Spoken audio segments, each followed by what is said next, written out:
Boom. All right, Bourbon Quest, let's do this. Welcome back to another episode of Mash Madness. Oh, this is a struggle. But I do it for the fans. So what do we have tonight? Let's jump right into it, Bourbon Quest.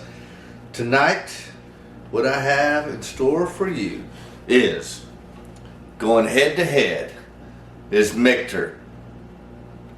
Single barrel, 10-year-old bourbon going up against a Buffalo Trace product, benchmark, full proof. Woohoo!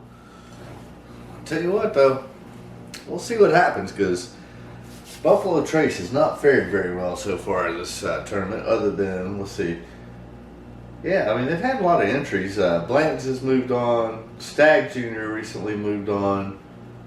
And then, but yeah, though, Weller 12, Weller Antique are out, along with Ancient Age out. So, all right, we'll see what happens. And again, these are no particular order. Don't pay attention to what glass is behind what bottle, because these have been arranged through a very high-tech, sophisticated, proprietary method approved by NASA.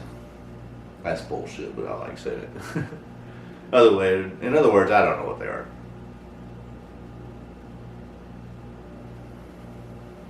So definitely get caramel, butterscotch, vanilla.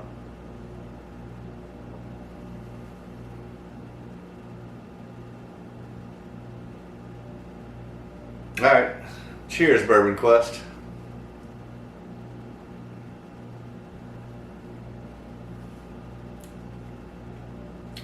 Yeah, I get like butterscotch, vanilla, caramel.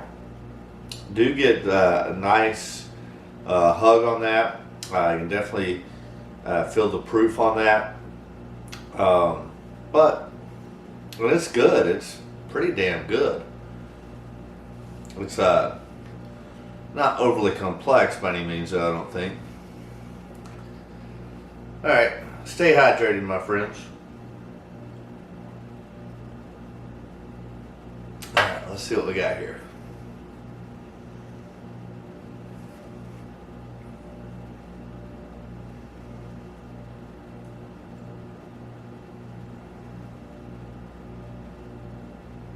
I get the proof on that, and then I get like the oak, char, baking spice, black pepper, caramel.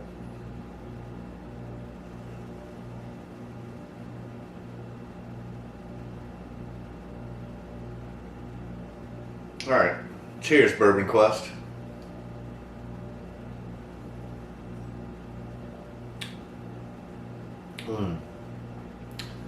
It comes off like much sweeter on the palate than the first one, with like caramel, vanilla, get some hazelnut, and nutmeg, baking spice. That's really good.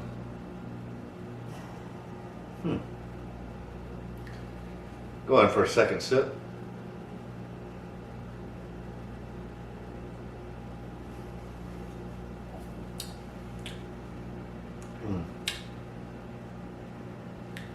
Yeah, it's got hazelnut and black pepper, oak, char, caramel, vanilla.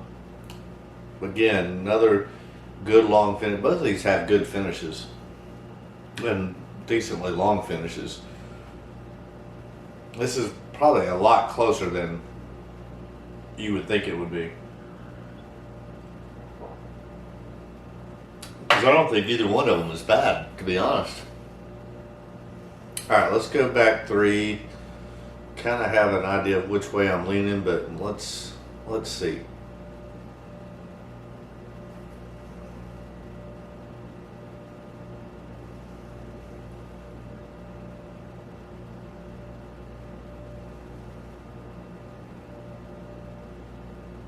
I think I like the nose on this one better. It's just a little bit more deeper, richer, more complex. Well, I'll look after I pick the winners. I don't even know exactly what the proof are on these. All right, cheers, Bourbon Quest.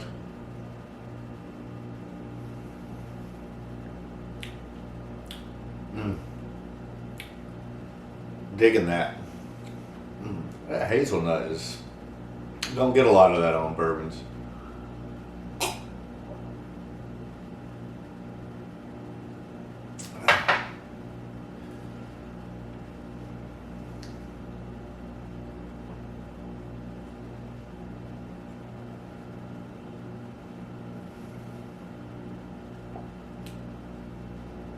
Yeah, that is just really sweet on the front, and then get that traditional caramel and vanilla. Coming off that second one, not quite as the finish as I was getting before.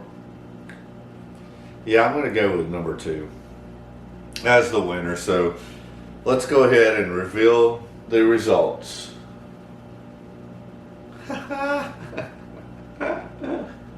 That's hilarious. Yeah. So good job, Buffalo Trace. You didn't beat out a big boy. A Michter's 10-year-old. That's hilarious.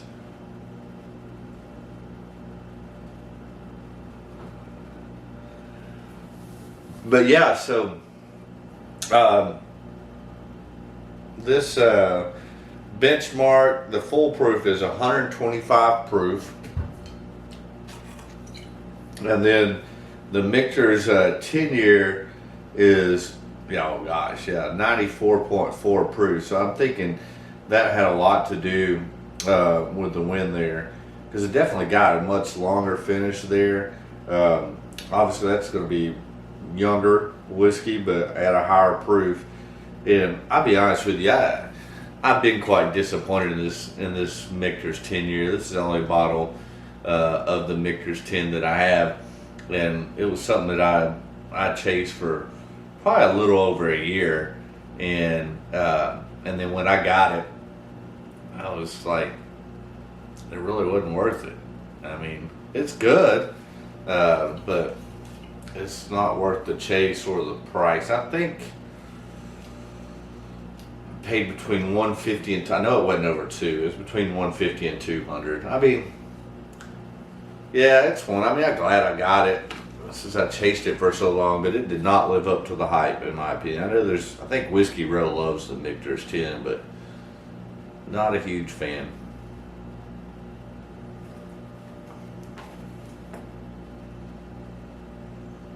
I mean, you definitely get that oakiness of, being in the barrel for 10 years.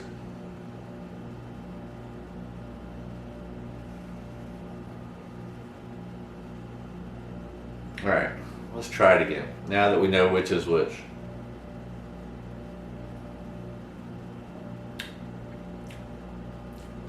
Yeah, it's good. But it's unimpressive.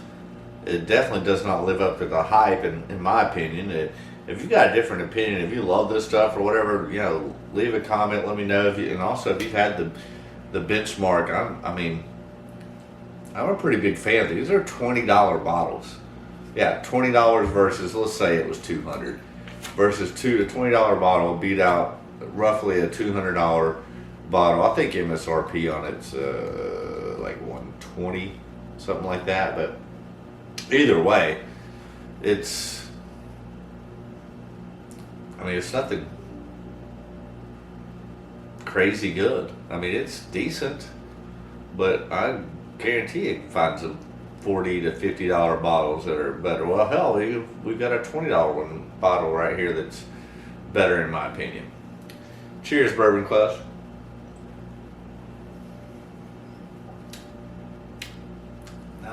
Yeah, I stand by it. Let's go after it.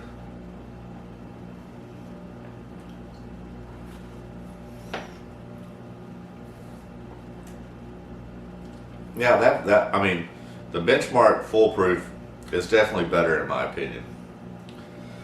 And I'm pretty sure there's not any type of age statement on here. It's probably 4 years old if I had to guess.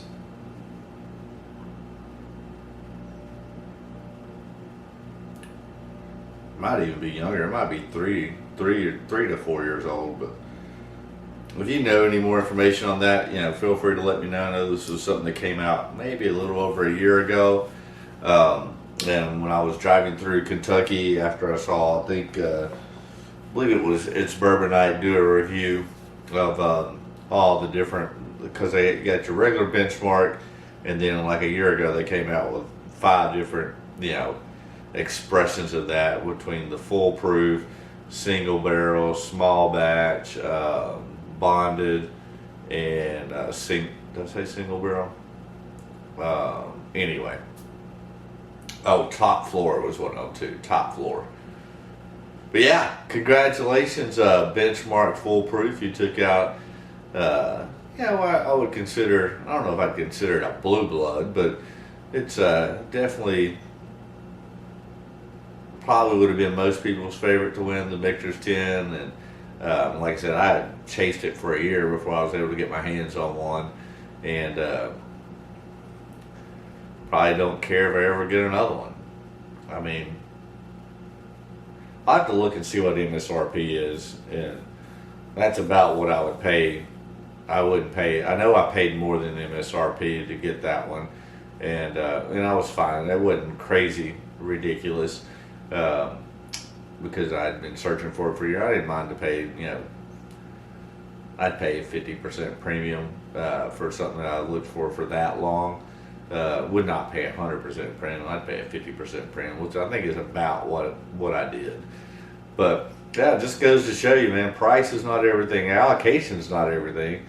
Just because something's hard to find doesn't mean it's good. And then, it's a prime example. So, all right, I'm rambling. So, congratulations, benchmark. You move on to the second round. Michter's 10. You're out of here. All right. That's all I got to say about that. I don't care. I ain't saving it for any special occasion because I don't think it's that good. I've got other bottles that save for a special occasion. Alright, so that's going to wrap it up. But hey, feel free, please hit that subscribe button. Let's try and ramp up those subscriptions. We're dragging a little bit there lately. So do me that favor. Take you 2 seconds, hit the subscription, and then do yourself a favor and hit that bell for notifications. That way you're notified each and every time a video comes out. Feel free to leave a comment. And hey, one more favor, real quick. Just smash that like button. That helps the algorithms there. The more people that like it, the more it gets spread out to others, so on and so forth. But anyways, stay tuned. We still got another round to come tonight. So let's see what happens. But Michter's goes down. Ha ha! Cheers, Bourbon Quest.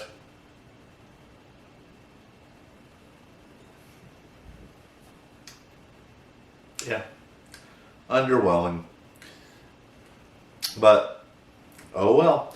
Alright, I'm out of here, but before I turn off the camera, one last thing, and that is that my wish for you is that all your Bourbon Quest dreams come true. Ha ha! See you soon, Bourbon Quest.